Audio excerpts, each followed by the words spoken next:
So good afternoon. I'm very delighted to be here. My talk might be a little bit out of the context of sepsis because I'm going to talk to you about some new aspects in the pathogenesis of Shigella infection, which is what we work on in the lab. But I will show you that there might be some aspects that are of interest for people interested in sepsis. Actually, shigellosis, which is a severe infection of the colon, epithelium and mucosa, can be considered in some cases as a severe sepsis in pediatric environment in the developing countries. So the characteristic of Shigella is to be able to penetrate into intestinal epithelial cells, and this is the beginning of a journey. I'm trying to get used to it. So the result of the invasion of the colonic mucosa in these kids is the consequence is this massive inflammatory reaction, which sometimes causes large intestinal destructions, perforations, septicemia, and possibly sepsis.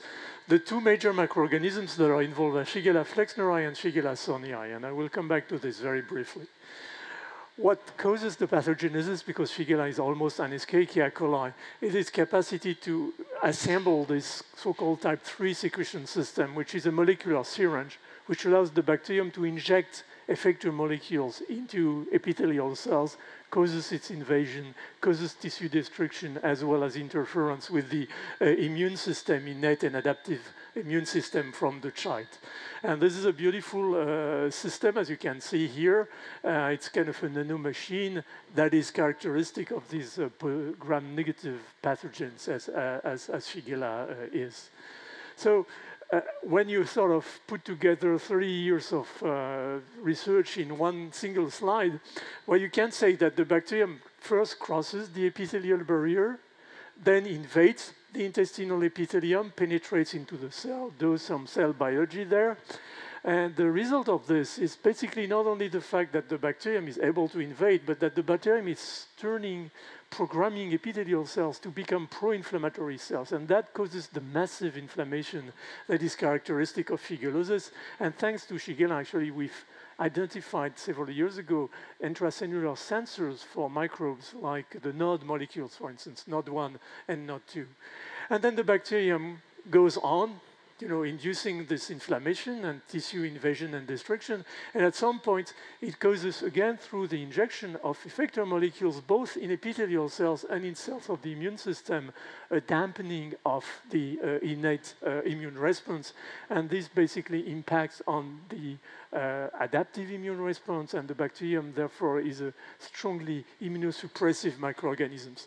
But what we had neglected so far is one very first step of the pathogenic process, which is colonization.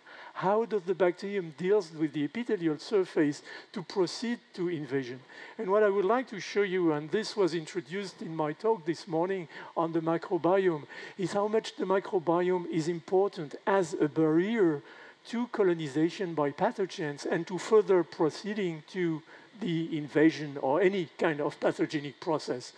Why that? Because the gut microbiome, which is characterized here in fish staining by this sort of reddish layer, is actually proceeding to what we call colonization resistance. And this goes through exclusion of the microorganisms from this network that is established very robustly by the microorganisms, because the pathogen has to compete for nutrients, and the nutrients are essentially captured by these microbiota components here. They also occupy receptors that the pathogenic microbe may not necessarily occupy.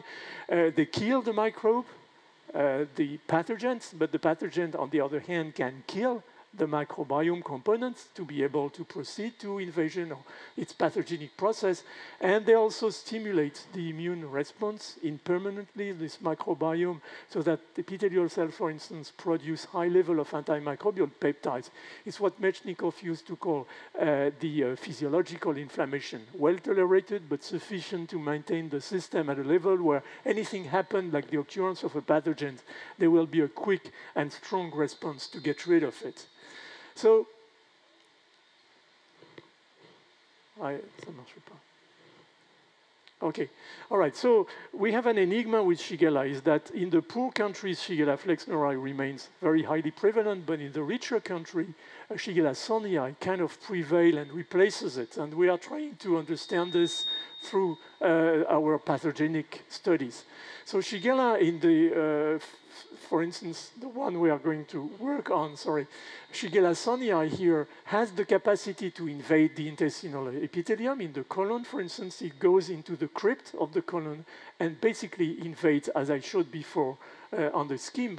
But what you see is that the colonization capacity of Shigella sonii is higher in this model than the capacity of colonization of Shigella flexneri. So already something in terms of capacity of colonization, and we tried to figure out what was going on.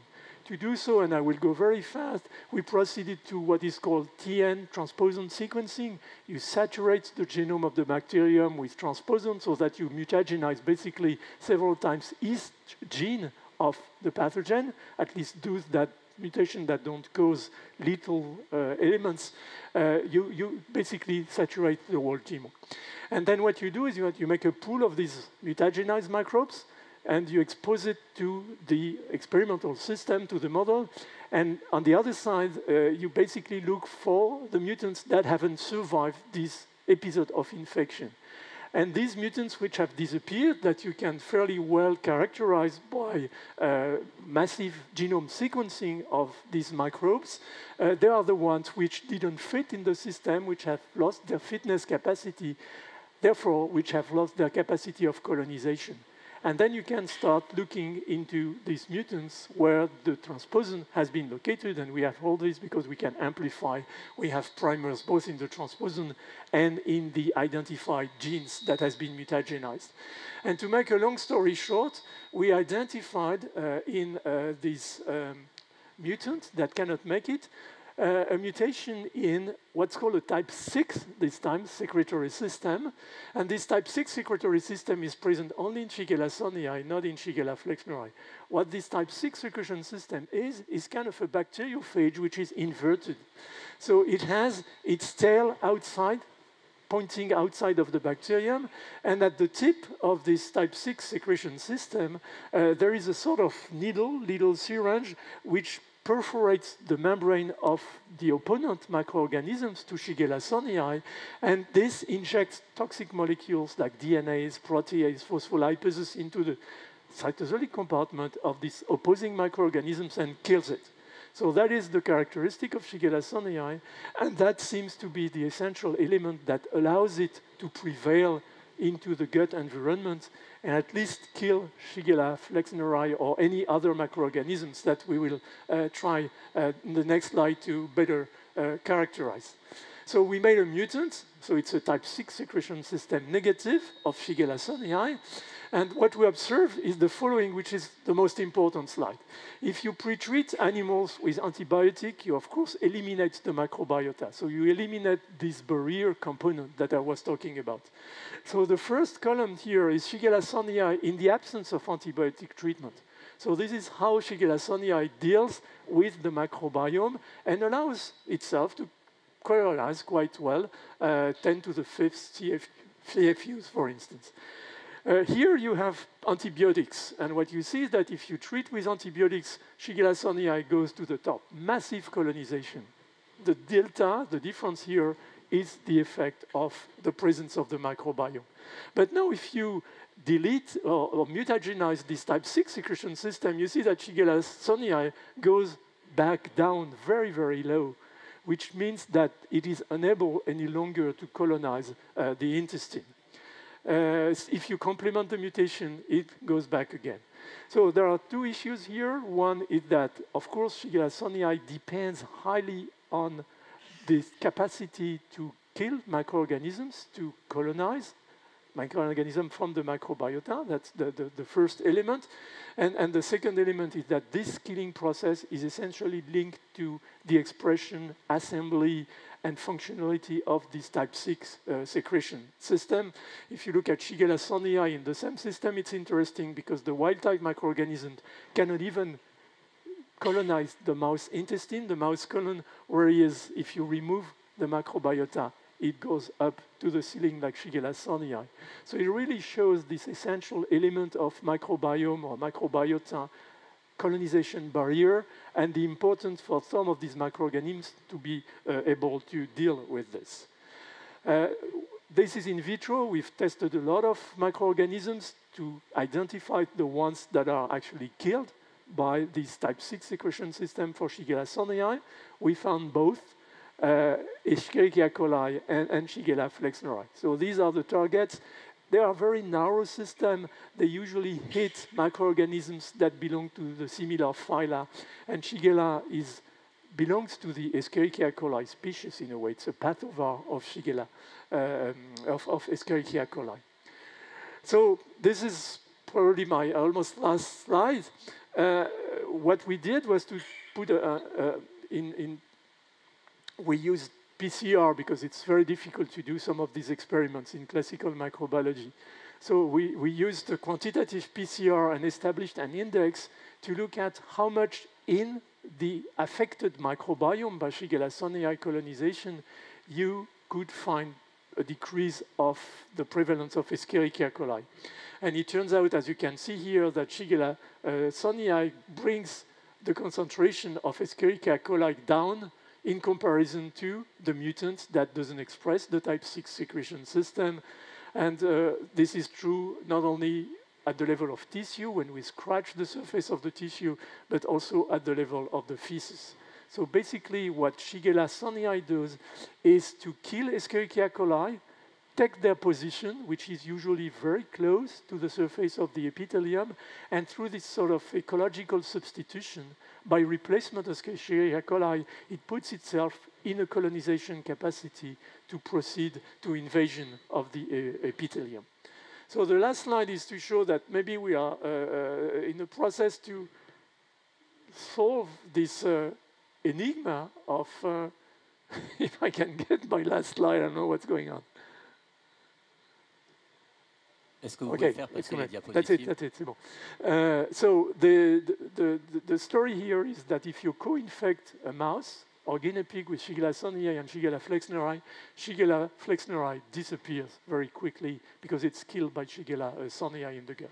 So what's probably happening, and we are working on this at the moment in countries in emergence, comparison to controls in our latitudes, is to look if the microbiome of kids in our environment is richer in targets, richer in Escherichia coli, which will allow Shigella sonii to prevail in our environment, whereas in developing countries, in the poorest areas, the microbiome in the colon might be less rich in these targets, in which case the bacterium doesn't find a way to prevail, and Shigella flexneri, which are more aggressive virulence factors associated to it, can actually take over. So this is the kind of things that you can try to do. You start from epidemiological data that ask a question that is relevant because it's relevant to the development of vaccines against shigellosis, for instance, and try to bring it down by using genetics and cell and molecular biology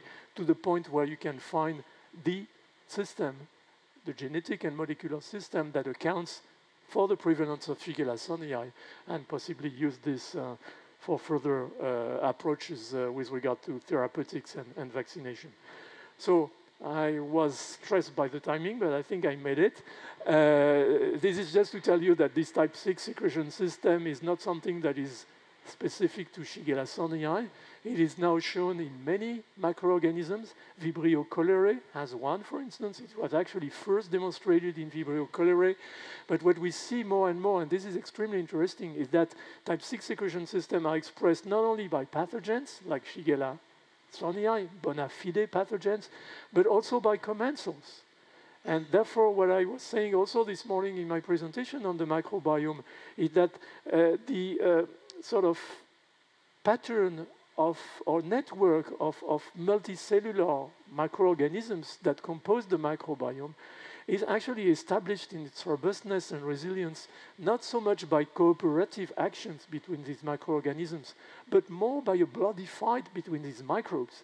And they try to kill each other, and they resist to the killing, and that's the kind of aggressive attitude that basically has been selected by nature to, at the end of the day, cause a system that is much more robust, probably because they are also well equipped and ready to go, than something in which there would be no antagonism.